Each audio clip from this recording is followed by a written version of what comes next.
I mean, they really did believe that there was going to be this 1,000-year Reich. So they were planning for the future in a big way.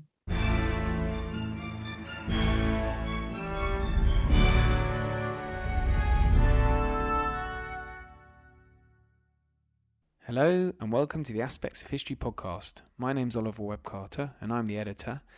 And today I'm talking to Mandy Robotham, who's written a new novel out on Thursday the 31st of March called The Resistance Girl. And I've read it, it's a great read, recommend it. It's a lovely page turner and set in occupied Norway during the Second World War. But what's most interesting about it is, and Mandy has alluded to it at the top there, is this particularly sinister and nasty practice of Lebensborn, when the Nazis had maternity units in many of their occupied occupied countries, containing women that had been impregnated by Nazis. And as we go into talk about in a little bit more detail, they had a program to repopulate the Reich in perpetuity. And as I say, pretty horrible stuff. So Mandy, we talk about that. We talk about a few other things around occupied Norway and a bit of more on historical fiction. Mandy is a best-selling author. Her book is published by Avon HarperCollins, and this is her fifth novel. She sells books all over the world, best-selling author here and in America. So I highly recommend that. Elsewhere with Aspects of History, we've got I've put on our website, we've got this interview with two great historians, Max Hastings and Saul David. Max Hastings wrote a book very recently all about Operation Pedestal, which was a operation to relieve the island of Malta during the Second World War in 1942. And he's interviewed by Saul David, who we've had on the show.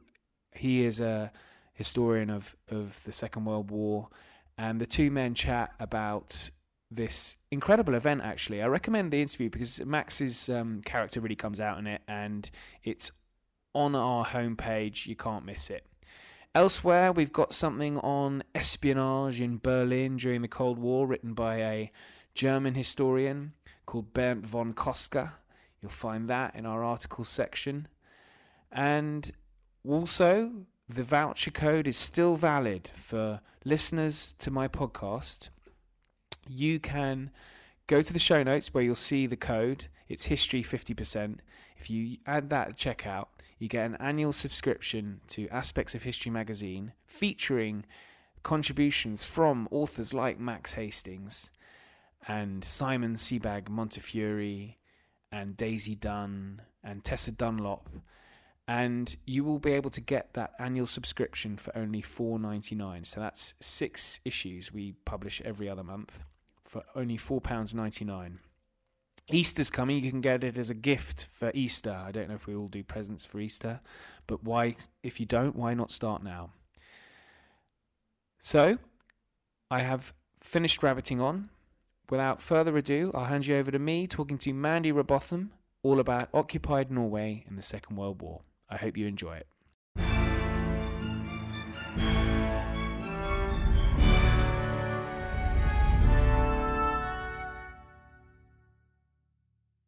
Okay, Mandy Robotham, welcome to the Aspects of History podcast. I just want to, did I say your surname correctly? Yeah, it's a whole range of things. It's Robotham, Robotham. My dad used to answer the phone Robotham like it was something posh, but I just say Robot Ham. Robot Ham. Brilliant. Yeah, okay. Great way to spell it. Well, we're here to talk about your new book, which I've read. Fantastic book, The Resistance Girl. Thank you. And we were just talking before I hit record, so I think it's we can talk about that. In that you're saying that your main demographic, is it fair to say, it tend not to be people like me, as in, men. Yes. So I suppose my genre being historical fiction mainly World War II, is aimed a lot at the female market. Not exclusively, because anyone can pick up a book, but that's probably where the base of my readers are. But I do get quite a lot of social media posts from male readers of all ages, actually. That's interesting, because I was reading it, and it's set in, for the benefit of our listeners, the Resistance Girl is set in occupied Norway. But I was reading, I mean, within the first chapter, or the opening sort of scenes rather, are it's straight out of Where Eagles Dare, Heroes of Telemark. You've got people parachuting into occupied Norway. So, you had me after the first page. Oh, great, great. Because I love films like that. I watched The Heroes of Telemark, with Kirk Douglas in his sweater, looking great. And I'm a big fan of spy books, and I read loads of crime fiction, historical crime. So I'm big into that market. Oh, I love that's a bit of interesting. espionage. Yeah, that's interesting, because I mean, you've got all the building blocks for a perfect thriller like that in there, because we have a Nazi with a scar, which Yeah, gotta have a nasty Nazi, haven't you you? you do. So we'll get on to the history, but I wanted to start by just asking a little bit about your career, because it's quite an interesting one. I'll be doing a little bit of research, and you're a former journalist and midwife, is that right?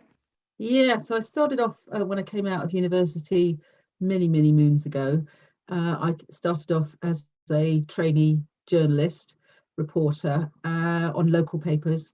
And then I progressed to being a bit of a freelance. I worked quite a bit of freelance with the Evening Standard in London when I lived in London.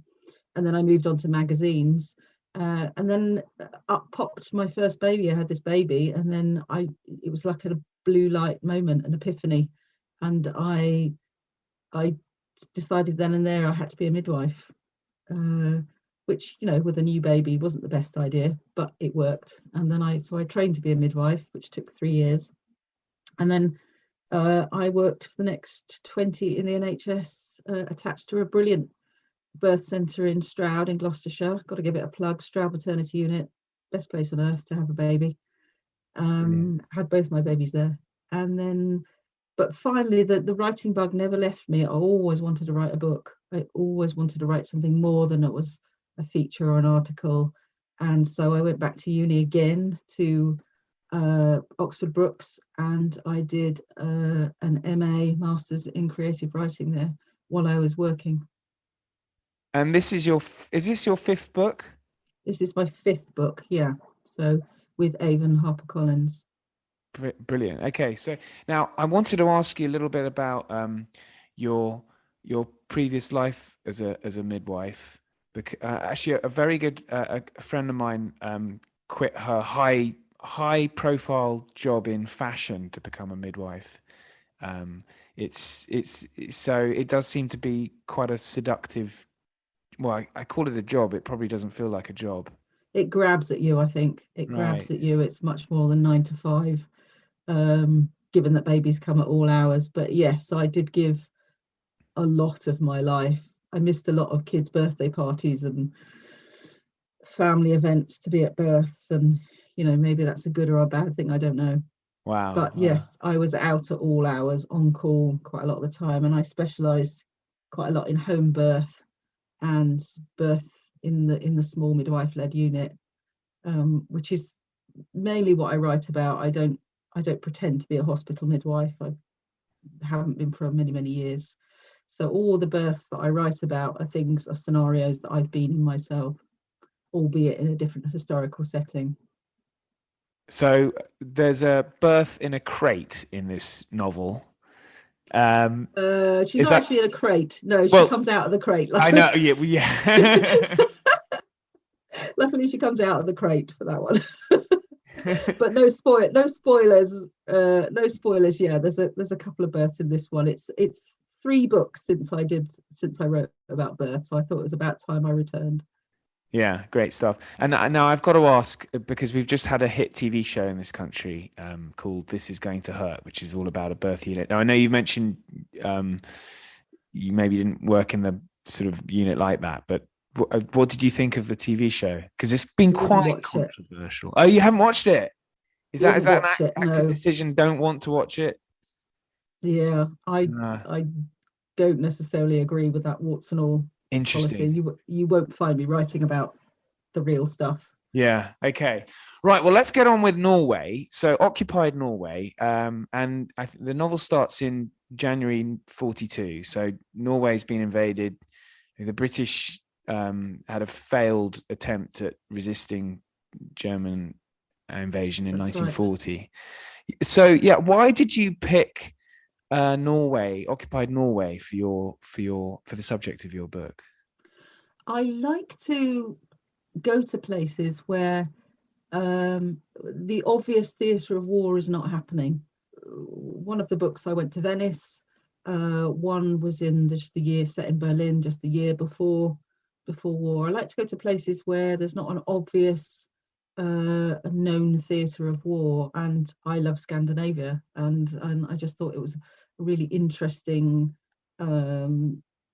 thing to tell the story of occupation rather than the story of open battle. Yeah, and it's quite it's quite an interesting country to have been occupied, isn't it? Because there's a lot of stuff going on in Norway. There's there are the natural resources that the Germans were after, and submarine pens and things like that. But one particular theme that's running throughout the book, it's sort of there in the background, is this Shetland bus that is. Yes.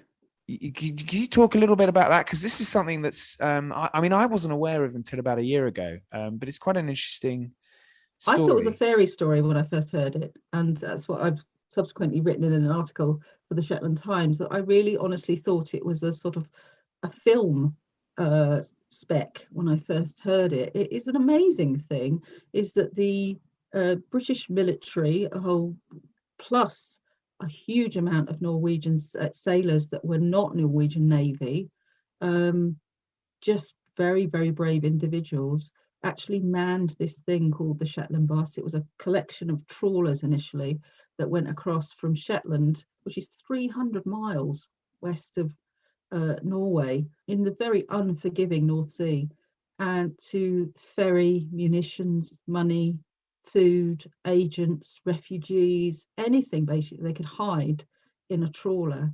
They picked up agents, they dropped them off. I mean, it was hugely, hugely dangerous and very courageous work. And they lost a lot of people. A lot of boats went under. They could only do it in winter because the long daylight hours meant that the German bombers would strafe over the North Sea and pick them off. So they could only do it in winter when the days were really short. The storms were incredible, gale force most of the time. It was the most incredible thing. And it wasn't until 1943 that they actually swapped the trawlers for new submarine chasers, which were much hardier metal, and they didn't lose a single man overboard or after that time. But before 1943, when my book is set, they lost an awful lot of men. And the Norwegian resistance, how much? I know in your acknowledgements you'd done a lot of, you collaborated with some Norwegian historians. What was the research like? What did you discover in your research? So the Norwegian resistance was largely passive, but they did an awful lot. They were very wily. They did an awful lot of sabotage. They were very clever in their resistance, much like the Dutch. Actually, I'm writing about the Dutch resistance now, and they were very clever in their sabotage. So they would do things like sabotage along with the British SOE operations. They would help with sabotage of things like fisheries, because of course the Germans needed fish oil for foodstuffs. It was hugely important, fish oil. So they would actually sabotage those. It was mainly looking out for naval traffic, because of course the Germans needed that coastline. They needed the ice-free harbours for all of their munitions. You've mentioned the submarine pens already. These harbours were incredibly valuable to the Germans, because they needed to also transport iron ore from Sweden through Norway, and they really needed that. And the population of Norway was, I guess, I mean, they weren't willing. They weren't sort of willing citizens with the German occupation. But what sort of how many Norwegian resistors were there? Do you know, I don't actually know that number. I don't I think guess it's a anybody difficult probably number to does. know. Yeah. Difficult number. The cells in the early part, so the time when I'm talking about, the early part was very, very hit and miss. There was no communication, no coordination between them, and it took some time to get that coordination going. So one of my characters, that's what he's been sent over to do, is to try and coordinate the cells around. So it was, when the invasion first happened, it was up in the north. There was lots of resistance, but they got picked off quite quickly by the huge might of the German invasion. So there were centres of it then around Bergen, because it was on the coast, Narvik, Trondheim, a lot of agents running up and down there on that coast, which was then separate to sort of Oslo, which was then further east. So it's difficult to know, but again, there was a lot of passive resistance, people wearing paper clips, for instance, until the Nazis banned it. They would wear paper clips on their lapels as a sign of that they were against the Nazis. And they, up until about 1942, I think it was, they wore red caps. They wore red caps until the Nazis banned them wearing red caps. So that even Christmas cards then had to have yellow and blue hats on the Santa, on their version of Santa.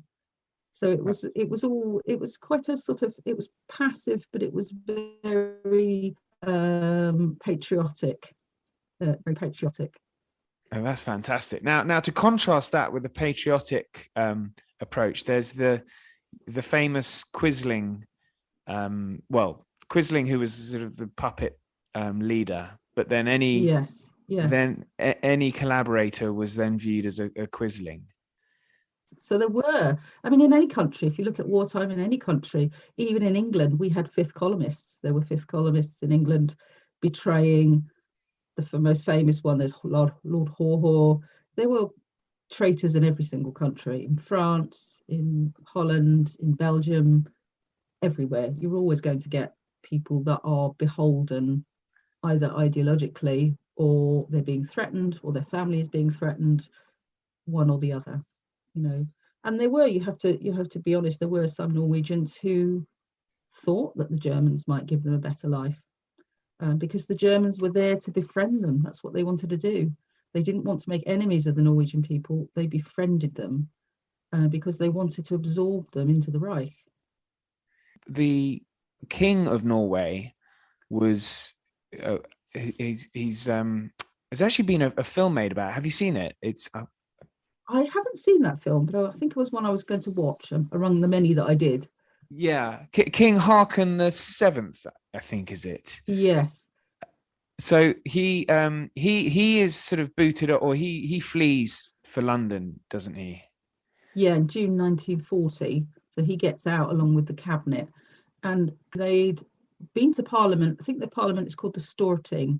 I'm probably not saying that right, but they had a meeting beforehand, and they passed an emergency decree to say that the Parliament couldn't be suspended without the King and the entire cabinet meeting again, which of course they couldn't until they got back into Norway. So in effect, the constitution stood the entire war.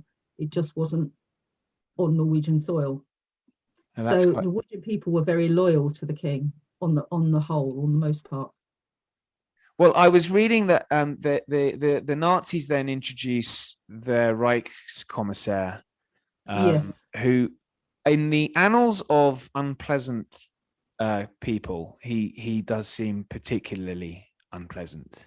He's not a nice man, is he? I didn't go into detail into it. Is it Josef de Boven? Or am I saying that right again? Yes.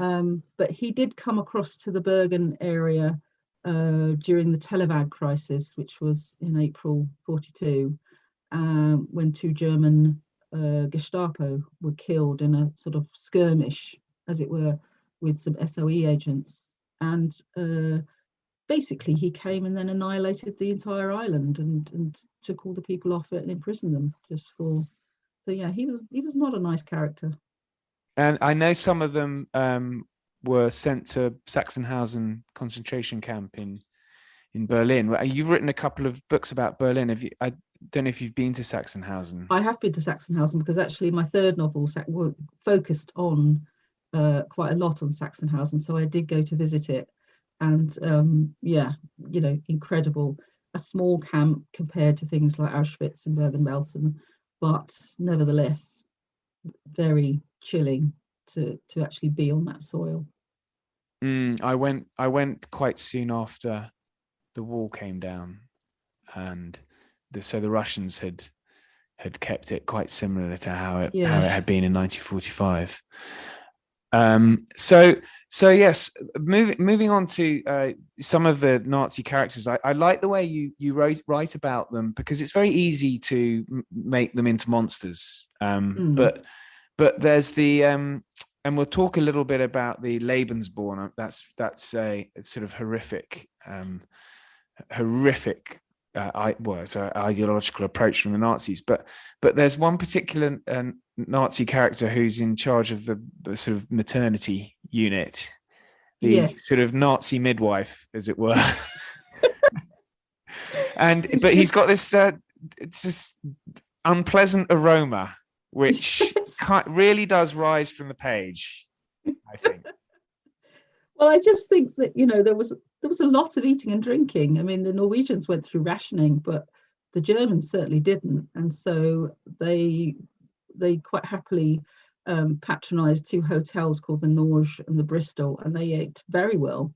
And so I just got this idea that this man would just be scoffing his face most of the time, and smoking cigars and smelling quite unctuous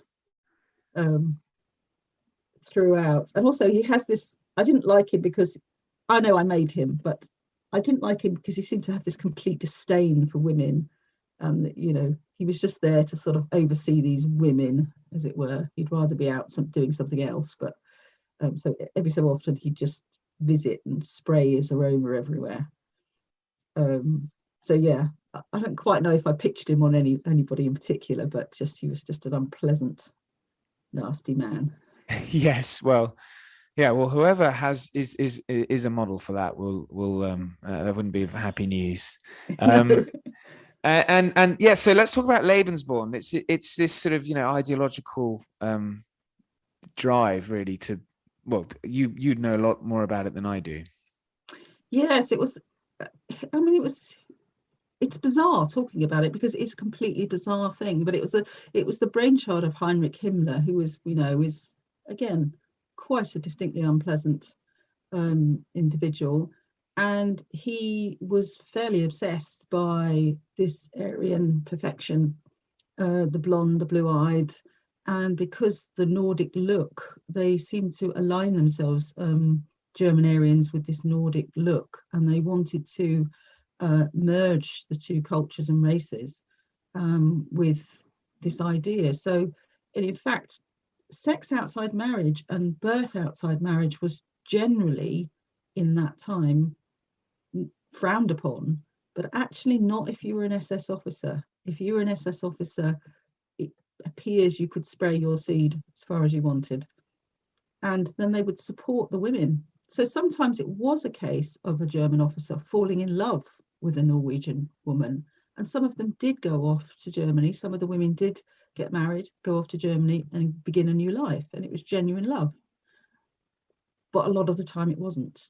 And so they would then be taken to something called Lebensborn, of which there isn't really a translation other than that it was just an ideological thing to produce.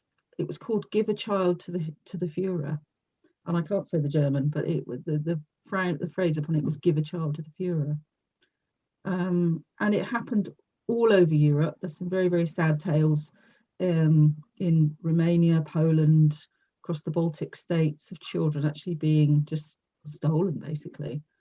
Whereas in Norway, it seemed to be more of a cultivation of pregnancies and children. And the pamphlet that I talk about in the book I've actually seen it. There is a pamphlet that they circulated, and a lovely man called Kari Olsen was very, very helpful. He'd written a book about Norwegian Lebensborn, and he emailed me.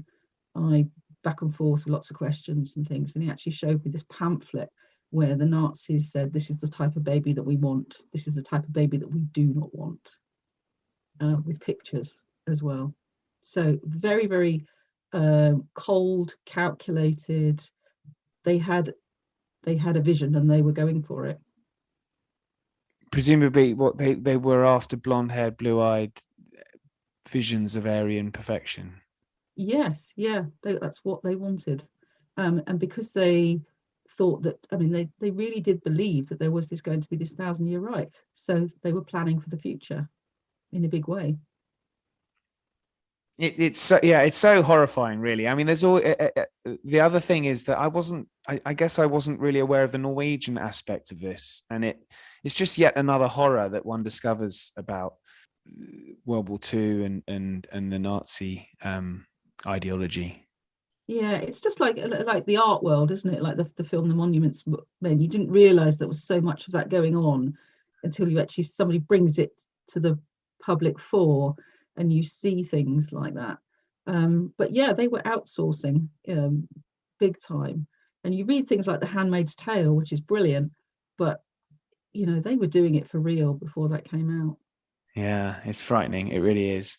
The main female character, Rumi, who is quite a character, and she doesn't really suffer fools, does she? No, she's quite angry. She's quite for good angry reason. For good reason. For good reasons from the beginning. She's lost someone she loves, and she's incredibly angry, but that makes her angry at everyone, and she has to tame her anger to a certain degree. And along comes someone nice who helps her tame it.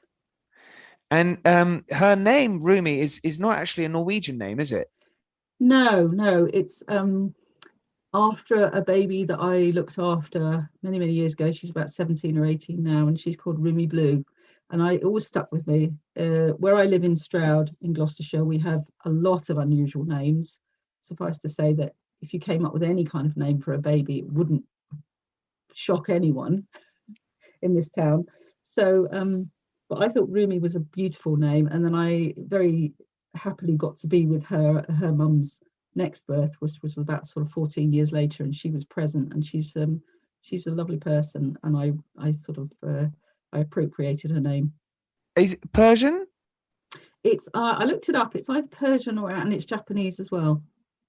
I ask because my wife is from, her parents are Iranian, so they have wonderful names that mean beautiful things.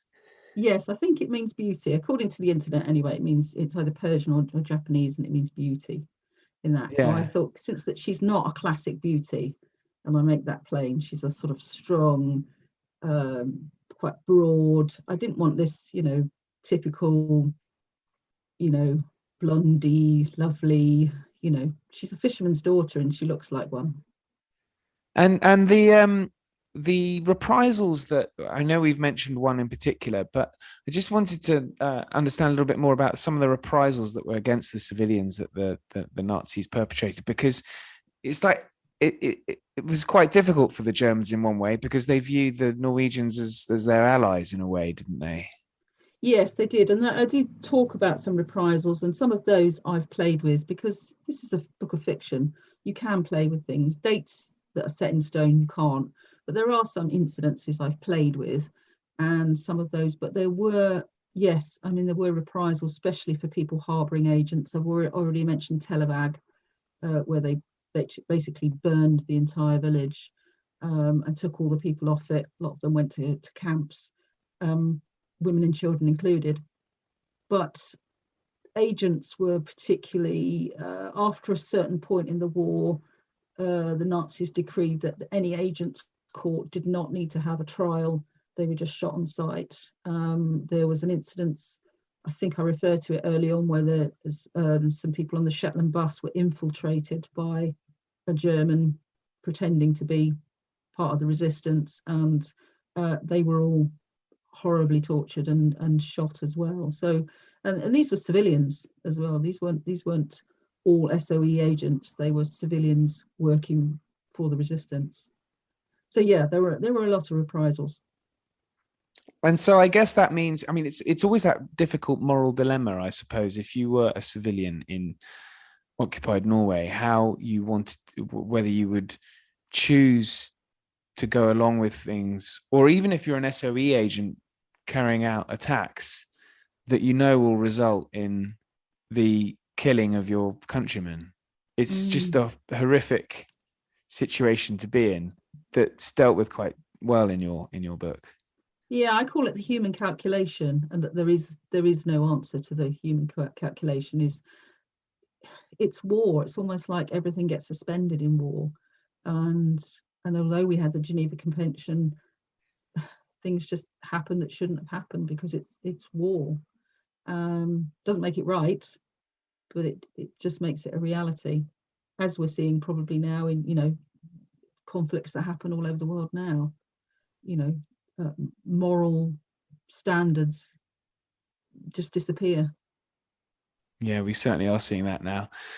So as a historical fiction writer, I'm just quite interested because it's a great access into history and areas of history. So, for example, this has piqued my interest in occupied Norway.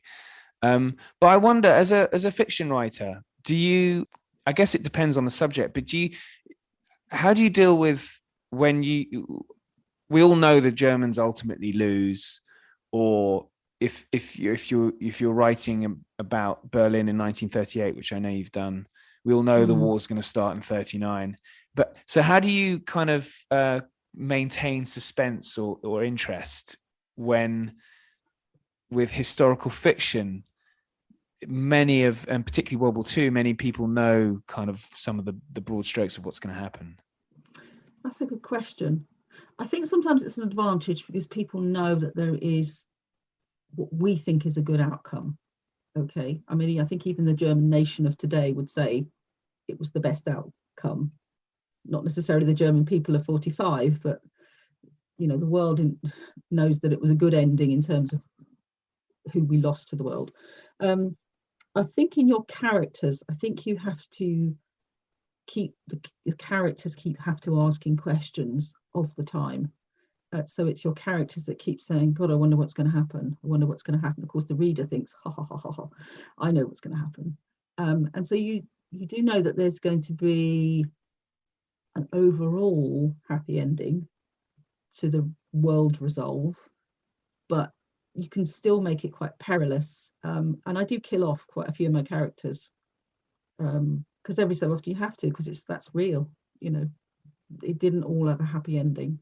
So in my first book, I killed off somebody who I didn't want to kill off, but I had to because that was the reality. I interviewed fiction author Bernard Cornwell, who had told me that he had killed off a particular character and he's spent the rest of his books trying to work out how to get him back in and cursing himself for doing it. Yeah, I still lament the my first book and the character who you just come to love them. You do really come to love them. You have to write a prequel now and then revive them. Yes. Well, the book I'm writing right now is a kind of small prequel to The Resistance Girl. So it tells a time before that. Oh, interesting. And so we get to find out a little bit more about my not so nice Nazi man. Oh, excellent. I shall look out for that. That's fantastic. Yeah. What, so are we just before this 42 is when Resistance goes? Yeah, so the book I'm writing at the moment is set in the London Blitz, and carries over to occupied Holland. Fantastic. So it's split between the two, because I really fancied going to Amsterdam as well. Well, yeah, I was going to ask, because you'd written this during lockdown, I think, hadn't you? The Resistance Girl, and obviously travel was difficult. Did you manage to get out? No, I didn't. 2 cancelled trips. I had flights booked, places to stay. 2 cancelled trips. Just couldn't go because the Norwegians, quite rightly, didn't want people with COVID. And so it was tricky. I watched a lot of YouTube. I asked a lot of questions of very nice Norwegian people in museums. Curators of museums are brilliant at answering questions. I even went on to knitting, knitting historians. Yes.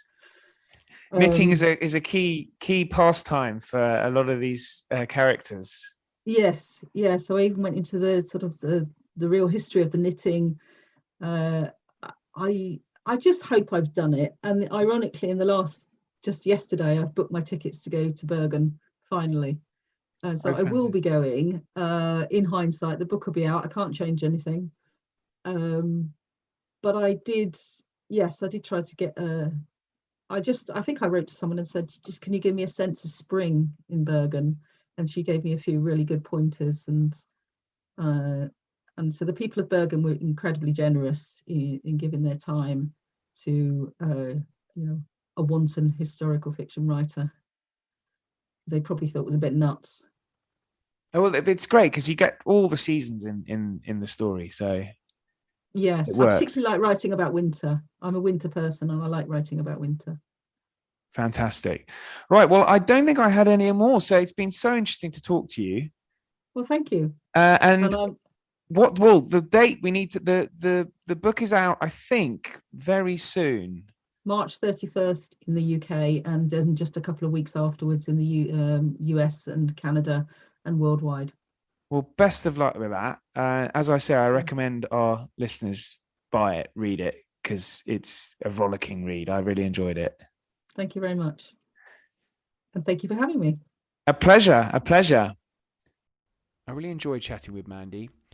Interesting writer, and this new story was very enjoyable and very similar. I read Where Eagles Dare when I was younger, which, interesting fact, is that the novel written by Alistair MacLean was based off the screenplay for the film that was the Ronald G. Hutton directed movie that MacLean wrote the screenplay for, but it wasn't a novel originally, and he then wrote the novel rather after the movie came out. Anyway, that's it from me. If you want to get hold of me, you can. I'm on the Twitter, Ollie, OLIEWCQ. And coming up next week, we've got a very interesting chat with Nick Guyett, who's the author of a new book all about a horrific incident during the early 19th century, the Napoleonic Wars, 1815, and it's a massacre in a prison in Dartmoor that I think very few of us will know about. So it's going to be an interesting chat with him. That's coming out next week. Thank you, and good night.